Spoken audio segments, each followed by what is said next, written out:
ক্ষমতায় গেছেন তাকে আপনারা স্লোগান দিয়ে অভিবাদন দেন।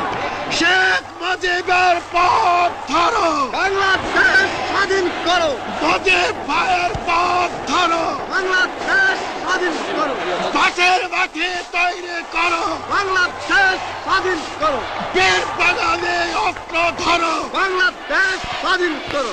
বীর আপনারা জোরে স্লোগান ধরেন, আমার দেশ তোমার দেশ, বাংলাদেশ বাংলাদেশ আমার দেশ তোমার দেশ, বাংলাদেশ বাংলাদেশ স্বাধীন করো, স্বাধীন করো। বাংলাদেশ স্বাধীন করো।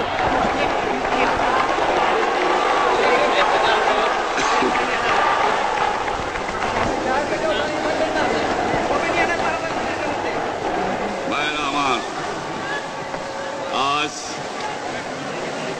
দুঃখ ভারাক্রান্ত মন নিয়ে আপনাদের সামনে হাজির হয়েছি। আপনারা সবই জানেন এবং বোঝেন আমরা আমাদের জীবন দিয়ে চেষ্টা করেছি, কিন্তু দুঃখের বিষয় আজ ঢাকা, চট্টগ্রাম, খুলনা, রাজশাহী, রংপুরে আমার ভাইয়ের রক্তে রাজপথ রঞ্জিত হয়েছে। আজ বাংলার মানুষ মুক্তি চায়, বাংলার মানুষ বাঁচতে চায়, বাংলার মানুষ তারা আজ তার অধিকার চায়। কিন্তু দুঃখের বিষয় আজ দুঃখের সঙ্গে বলতে হয় 23 বছরের করুণ ইতিহাস, বাংলার অত্যাচারের, বাংলার মানুষের রক্তের ইতিহাস, 23 বছরের ইতিহাস, মুমূর্ষ নরনারীর আত্মনাদের ইতিহাস, বাংলার ইতিহাস, এদেশের মানুষের রক্ত দিয়ে রাজপথ রঞ্জিত করার ইতিহাস। 1952 সালে রক্ত দিয়েছি, 1954 সালে নির্বাচনে জয়লাভ করেও আমরা গদিতে বসতে পারি নাই। 1958 সালে আইয়ুব খান মার্শাল ল জারি করে 10 বছর পর্যন্ত আমাদের গোলাম করে রেখেছে। 1967 সালে 6 দফার আন্দোলনের 7ই জুনে আমার ছেলেদের গুলি করে হত্যা করা হয়েছে। 1969 আন্দোলনে আইয়ুব খানের পতন হওয়ার পরে যখন ইয়াহিয়া খান সাহেব সরকার নিলেন, তিনি বললেন দেশে শাসনতন্ত্র দেবেন, গণতন্ত্র দেবেন, আমরা মেনে নিলাম। তারপরে অনেক ইতিহাস হয়ে গেল, নির্বাচন হলো। আপনারা জানেন দোষ কি আমাদের? আজকে আমি প্রেসিডেন্ট ইয়াহিয়া খান সাহেবের সঙ্গে দেখা করেছি, আপনারা জানেন, আলাপ আলোচনা করেছি। আমি শুধু বাংলার নয়, পাকিস্তানের মেজরিটি পার্টির নেতা হিসাবে তাকে অনুরোধ করলাম 15 ফেব্রুয়ারি তারিখে আপনি জাতীয় পরিষদের অধিবেশন দেন। তিনি আমার কথা রাখলেন না, তিনি রাখলেন ভুট্টো সাহেবের কথা। তিনি বললেন প্রথম সপ্তাহে মাসে হবে, তিনি মানে নিলেন। আমরা বললাম ঠিক আছে, আমরা অ্যাসেম্বলিতে বসবো, আমরা আলোচনা করব। আমি বললাম বক্তৃতার মধ্যে অ্যাসেম্বলির মধ্যে আলোচনা করব। এমনকি আমি এ পর্যন্ত বললাম যদি কেউ ন্যায্য কথা বলে, আমরা সংখ্যায় বেশি হলেও একজন যদিও সে হয়, তার ন্যায্য কথা আমরা মেনে নেব। আসুন বসি, আমরা আলাপ করে শাসনতন্ত্র তৈরি করি। তিনি বললেন পশ্চিম পাকিস্তানের মেম্বাররা যদি এখানে আসে তাহলে কসাইখানা হবে অ্যাসেম্বলি। যদি কেউ অ্যাসেম্বলিতে আসে তাহলে পেশোয়ার থেকে করাচি পর্যন্ত দোকান জোর করে বন্ধ করা হবে, তারপরেও যদি কেউ আসে তাকে সন্ন্যাসার করা হবে। আমি বললাম অ্যাসেম্বলি চলবে। তারপরে হঠাৎ 1 তারিখে অ্যাসেম্বলি বন্ধ করে দেওয়া হলো। কি পেলাম আমরা? আমার পয়সা দিয়ে অস্ত্র কিনেছি বহিঃশত্রু আক্রমণ থেকে দেশকে রক্ষা করার জন্য। আজ সেই অস্ত্র ব্যবহার হচ্ছে আমার দেশের গরিব দুঃখী অস্ত্র মানুষের বিরুদ্ধে, তার বুকের উপরে হচ্ছে গুলি। আমরা পাকিস্তানের সংখ্যাগুরু, আমরা বাঙালিরা যখনই ক্ষমতায় যাওয়ার চেষ্টা করেছি, যখনই এদেশের মালিক হবার চেষ্টা করেছি, তখনই তারা আমাদের উপর ঝাঁপিয়ে পড়েছেন। তারা আমাদের ভাই। আমি বলেছি তাদের কাছে এই কথা যে আপনারা কেন আপনার ভাইয়ের বুকে গুলি মারবেন? আপনাদের রাখা হয়েছে যদি বহিঃশত্রু আক্রমণ করে তার থেকে দেশকে রক্ষা করার জন্য।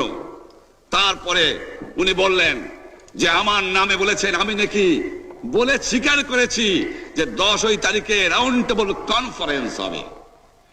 আমি উনাকে একথা বলে দেবার চাই, আমি তাকে তা বলি নাই। টেলিফোনে আমার সঙ্গে তার কথা হয়।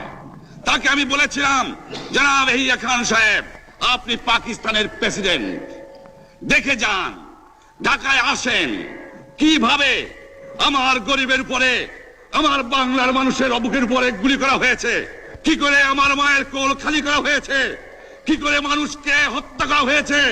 আপনি আসুন, দেখুন, বিচার করুন, তারপরে আপনি ঠিক করুন। আমি এই কথা বলেছিলাম। হঠাৎ আমার সঙ্গে পরামর্শ না করে বা আমাদের সঙ্গে আলোচনা না করে 5 ঘন্টা গোপনে বৈঠক করে যে বক্তৃতা তিনি করেছেন এবং যে বক্তৃতা করে অ্যাসেম্বলি করেছেন, সমস্ত দোষ তিনি আমার উপরে দিয়েছেন, বাংলার মানুষের উপরে দিয়েছেন।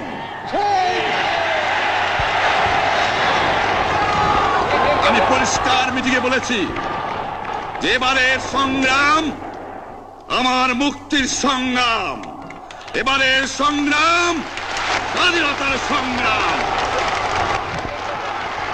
আমার 25 তারিখে অ্যাসেম্বলি কল করেছে, রক্তের দাগ শুকায় নাই।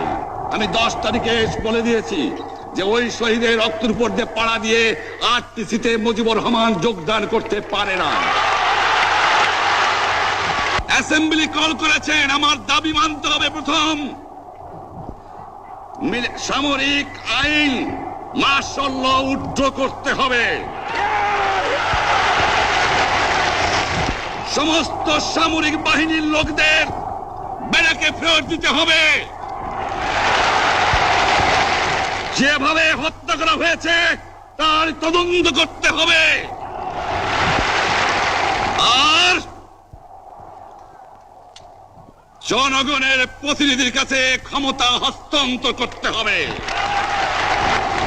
তারপরে বিবেচনা করে দেখব আমরা অ্যাসেম্বলিতে বসতে পারবো কি পারবো না।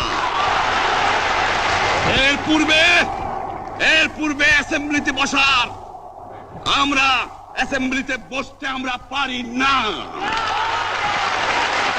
জনগণ সে অধিকার আমাকে দেয় নাই।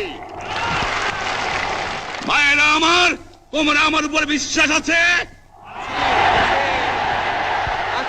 আমি প্রধানমন্ত্রিত্ব চাই না, আমরা দেশের মানুষের অধিকার চাই। আর যদি একটা গুলি চলে, আর যদি আমার লোকের উপর হত্যা করা হয়, তোমাদের উপর কাছে আমার অনুরোধ রইল, প্রত্যেক ঘরে ঘরে দুর্গ করে তোলো।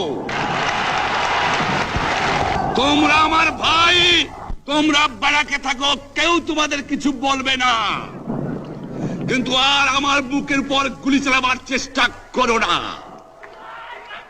ভালো হবে না। 7 কোটি মানুষকে তাবা রাখতে পারবো না। আমরা যখন মরতে শিখেছি তখন কেউ আমাদের দবাতে পারবে না।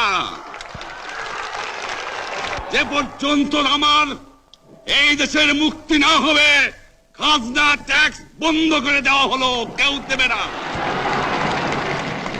তবে অনুরোধ করছি, আপনারা আমাদের ভাই, আপনারা দেশকে একেবারে জাহান্নামে ধ্বংস করে দিয়েন না। জীবনে আর কোনোদিন আপনাদের মুখ দেখা দেখি হবে না। যদিও আমরা শান্তিপূর্ণভাবে আমাদের ফয়সালা করতে পারি, তাহলে অন্তপক্ষে ভাই ভাই হিসেবে বাস করার সম্ভাবনা আছে। সেই জন্য আপনাদের অনুরোধ করছি, আমার এই দেশে আপনারা মিলিটারি শাসন চালাবার চেষ্টা আর করবেন না। দ্বিতীয় কথা, প্রত্যেক গ্রামে, প্রত্যেক মহল্লায়, প্রত্যেক ইউনিয়নে, প্রত্যেক সাব ডিভিশনে আওয়ামী লীগের নেতৃত্বে সংগ্রাম পরিষদ গড়ে তোলো এবং তোমাদের যা কিছু আছে তাই নিয়ে প্রস্তুত থাকো। মনে রাখবা, রক্ত যখন দিয়েছি, রক্ত আরো দেব, এদেশের মানুষকে মুক্ত করে ছাড়বো ইনশাআল্লাহ। এবারে সংগ্রাম আমাদের মুক্তির সংগ্রাম, এবারে সংগ্রাম স্বাধীনতার সংগ্রাম।